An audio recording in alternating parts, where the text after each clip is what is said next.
Welcome, fellow Biafrans, lovers of freedom across the world. I welcome you to this amazing platform.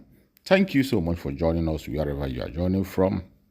This is Biafra Exodus Hack Talk TV, a platform where we bring information that has to do with the restoration of independence of Biafra, a platform where we bring information coming from Prime Minister Mazi Simon Ekpa, a platform where we lecture you on things that has to do with Biafra, all the histories and stories, and all the evil of the zoo against Biafra land we expose in this platform. Today, now joining me for in-depth discussion on this matter is a member of the House of Representatives representing Enugu East, Isi-Uzo constituency of Enugu State, Professor Paul Nnamdi. Good to have you join us, Professor Nnamdi. Thank you. Nice having me.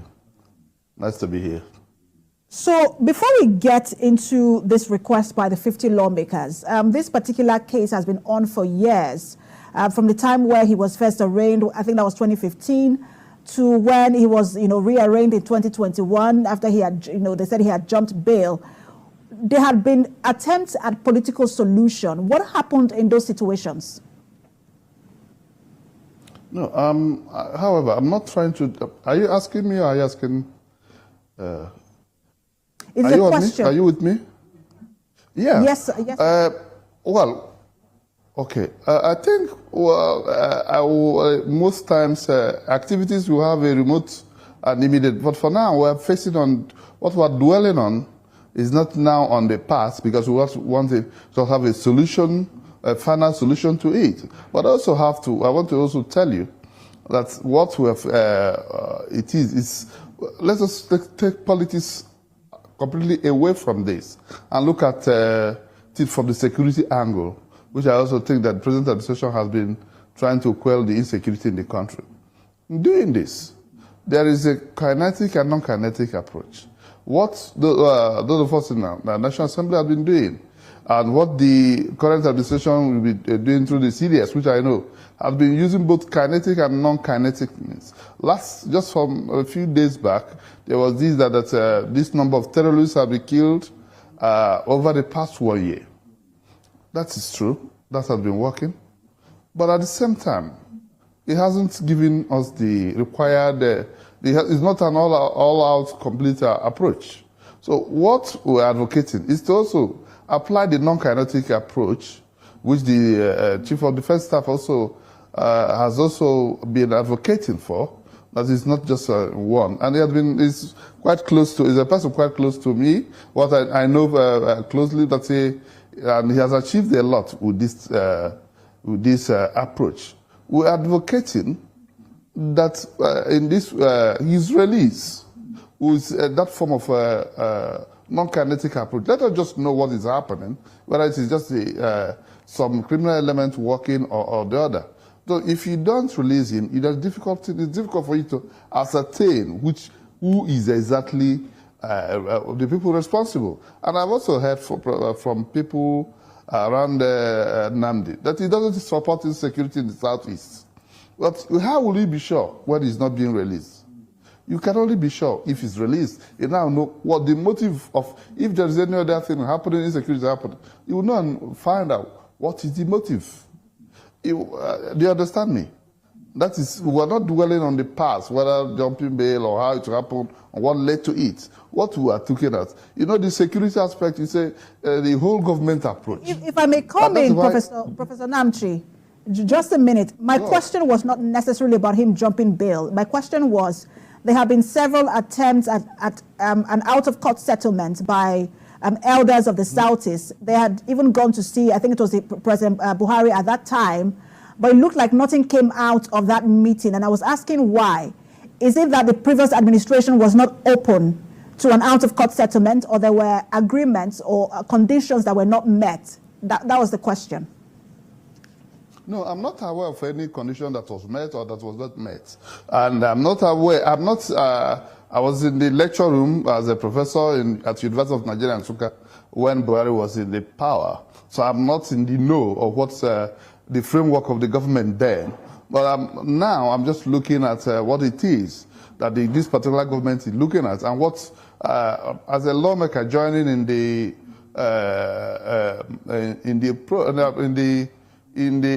just in the whole government approach towards security or insecurity in the country, because it's everybody's business.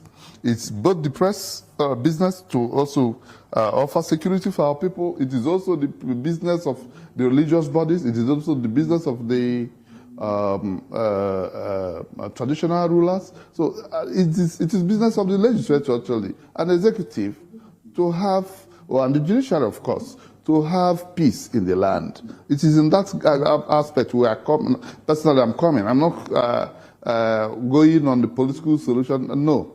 This is not time for politics. It's a time for governance. But security is everyday activity. Security is every man's business. The best approach to it is follow either you do it as much as you're doing the kinetic approach, you also follow the non-kinetic. Both of them go hand in hand. And going hand in hand means that I just want things about him to leave the table of politics and come to the table of tackling insecurity in the southeast, and also just as well as tackling security in the whole country. This is a peaceful place. We need unity, we need peace, we need, and no development happens in a place that is insecure. People are afraid to come.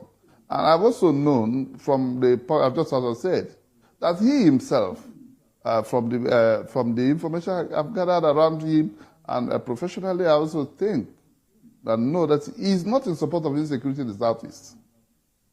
And I also think that when he comes out, how are you so sure? How are these lawmakers? I think about 50 of you. How are you so sure that the release of Nnamdi Kanu will guarantee security in the southeast? Most of the time, when people are accosted somehow, what they also say is that they are doing this because he's in detention, they are doing this because it's this and that.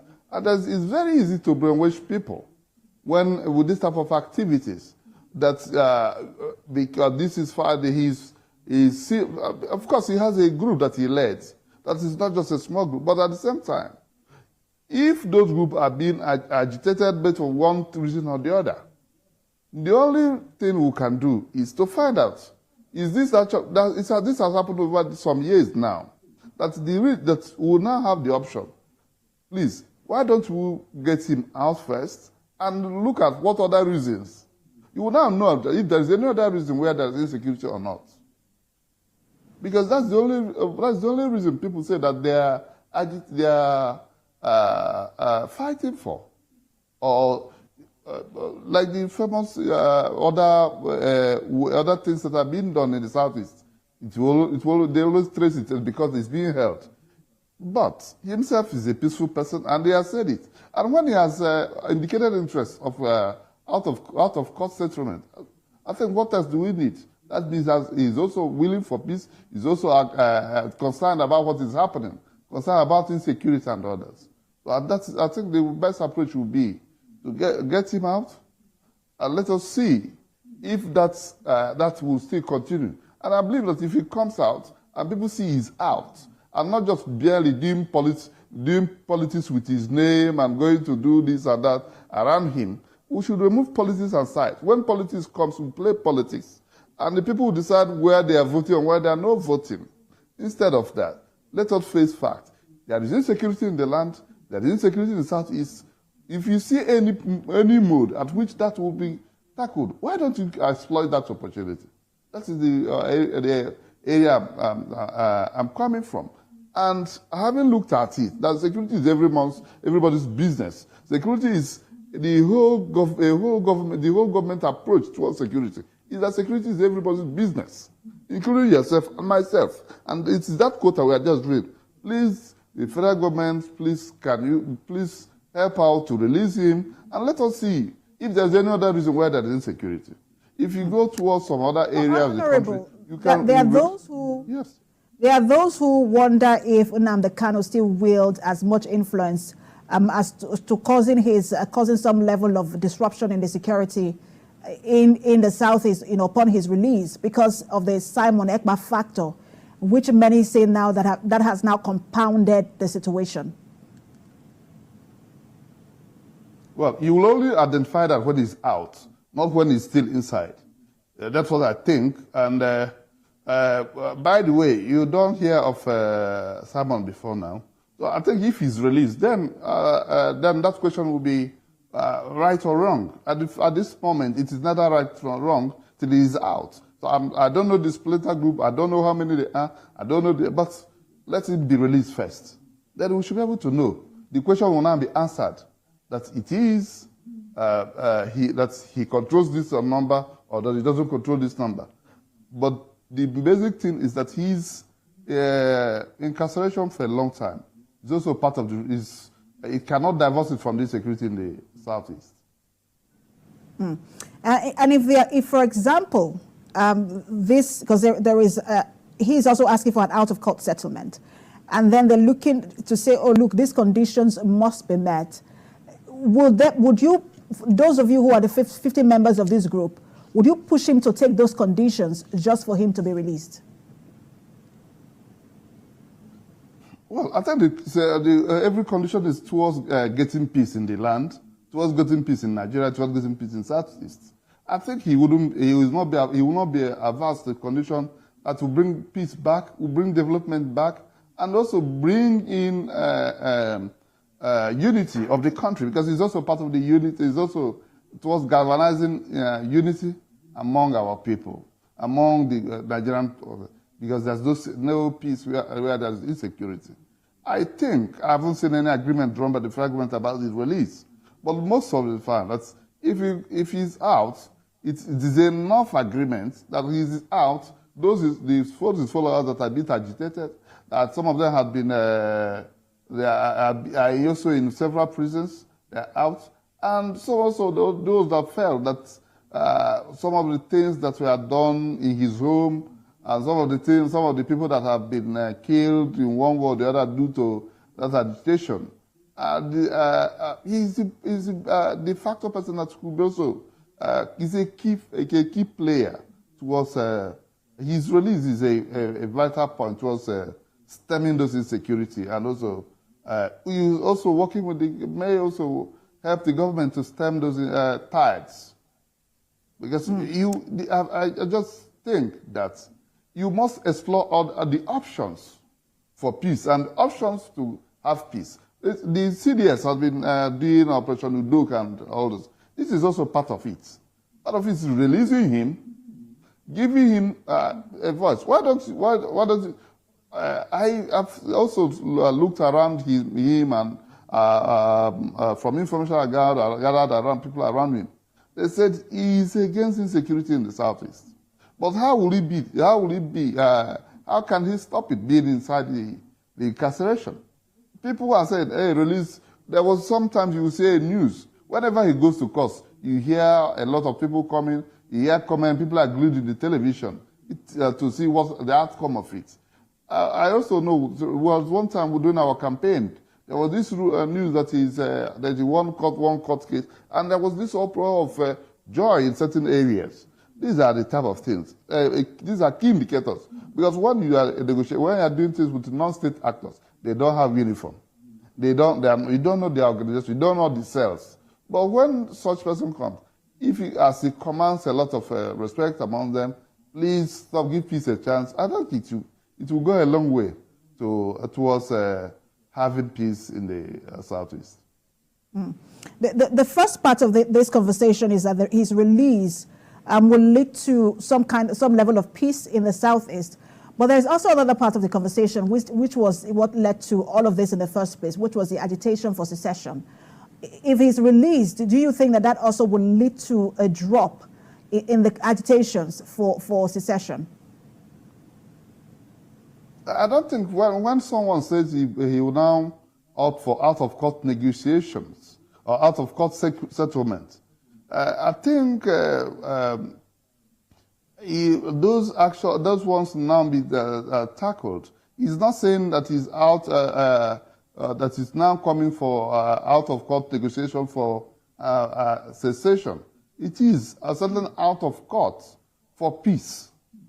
There are two things. I think that one is a secondary aspect of it, because it is a bit of a continuum.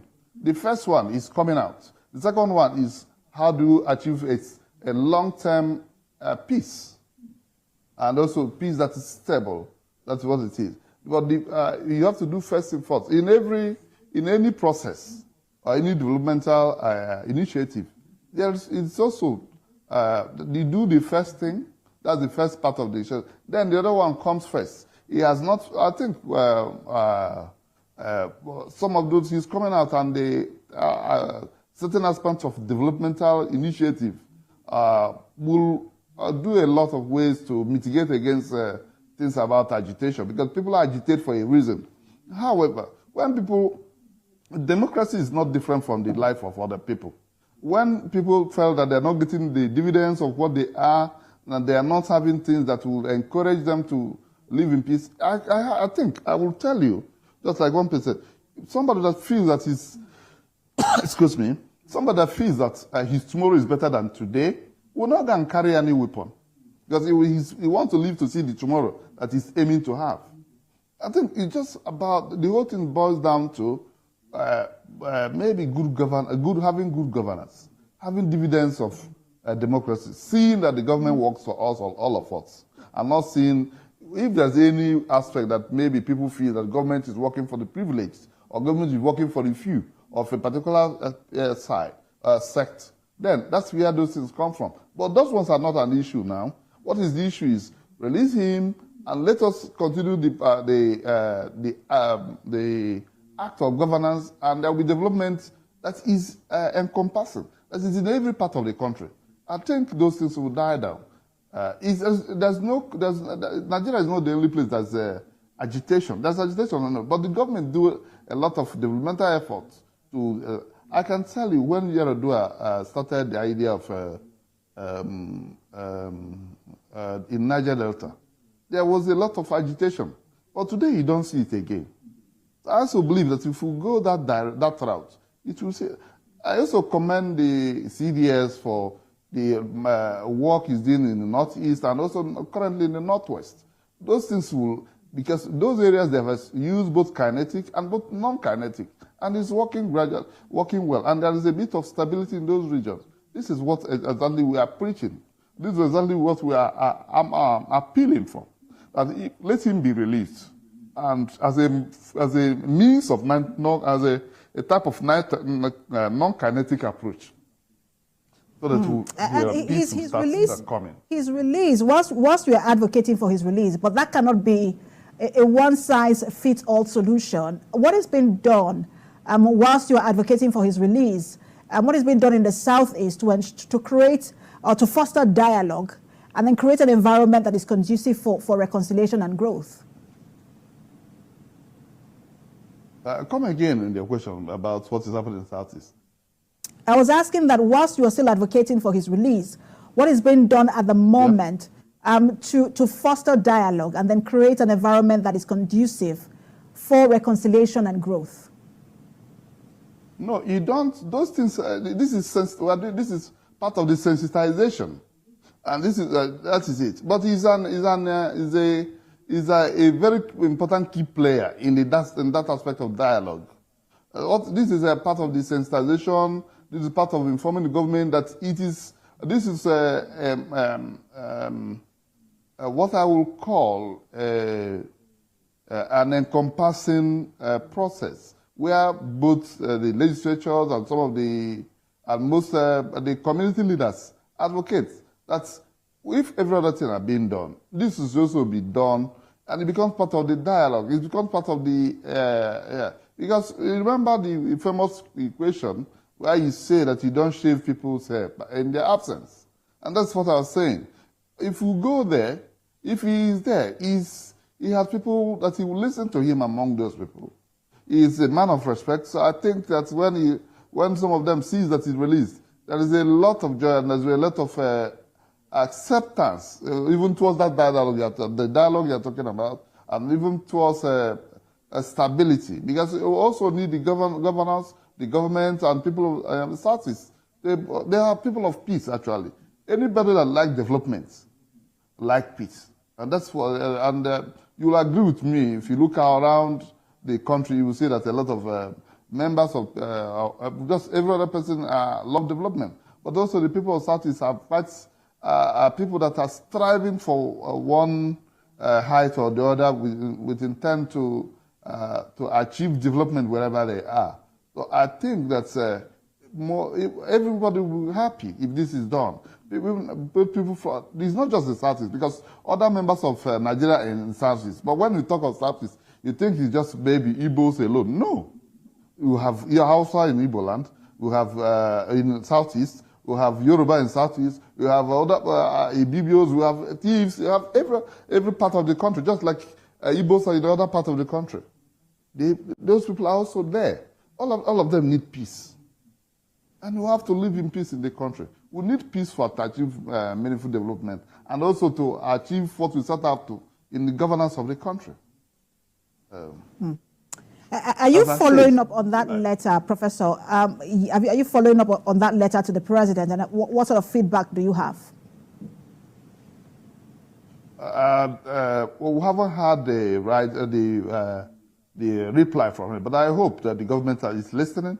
The government has a listening ear, and also try. I believe that the government will achieve a lot of things. Doing the needful, or also giving a positive ear,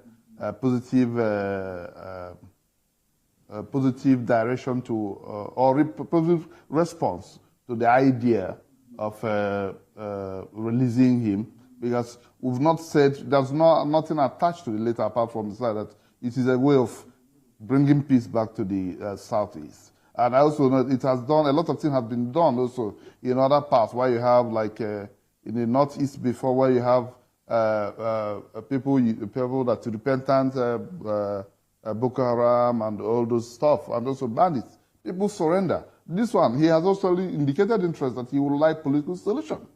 Let us not, why don't we exploit it now? There's nothing there's nothing that is, that is a word like compromise, I must say. Well, you must not continue to agitate, and the government must have a face, the people's face. They will also have the human face attached to them. So when this is done, they're not just doing it for him, but they're doing it for the generality of the people living in the Southeast, who have been devastated by a lot of insecurity. So these are aspects. So it is actually a way of achieving development, a way of achieving unity, a way of achieving peace in the country, a way of also making people feel belonged, a way also making ensuring that we are one, and that the country, Professor, that the government has. Are you speaking to Nnamdi Kanu about this move you are making, and what is his response? Yes, there's also the people engaged in that aspect. I may not mention them, but I've also said, well, he has said it open. It's not just about the backroom or maybe the people speaking to him. He has said it publicly that is open to out-of-court settlements. I don't think there's any other thing one needs to hear from him apart from that is as encouraging as that one. Before, it is about going to court and one court or the other. And now he says, okay, let's give peace a chance. Let's have out-of-court settlement. It is now also, it will be a very wonderful thing for us to exploit at this particular moment. Because you don't leave any opportunity for peace.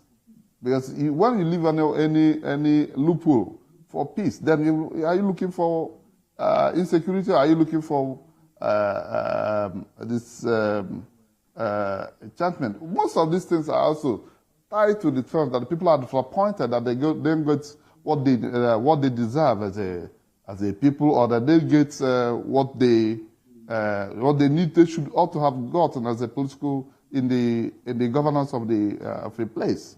But I also think that today we can always look towards the future, not towards the past. And looking into the future is releasing him. What is it about now? We can engage dialogue, because we can't keep him in and say, oh, well, he has said what, I think he has said whatever he needs him to say, which means he's open to peace, he's open to dialogue, he's open to out-of-court settlement. So he has actually thrown in that the green leaf for peace to return, and for him to also be released. So we'll see how the federal government responds to this. You have sent your letter. We'll see how they respond. Thank you so much for your time. The member representing Enugu East, Isi-Uzo constituency of Enugu State, Professor Paul Nnamdi. My pleasure. Thank you. I think I pray and wish and know that the federal government will be positively disposed to allowing that, exploiting that opportunity, and also returning peace to the Southeast, and releasing Mr. Nnamdi Kanu as a means of non-kinetic approach to insecurity in the country. All right, thank you for your time. Thank you so much. I appreciate it.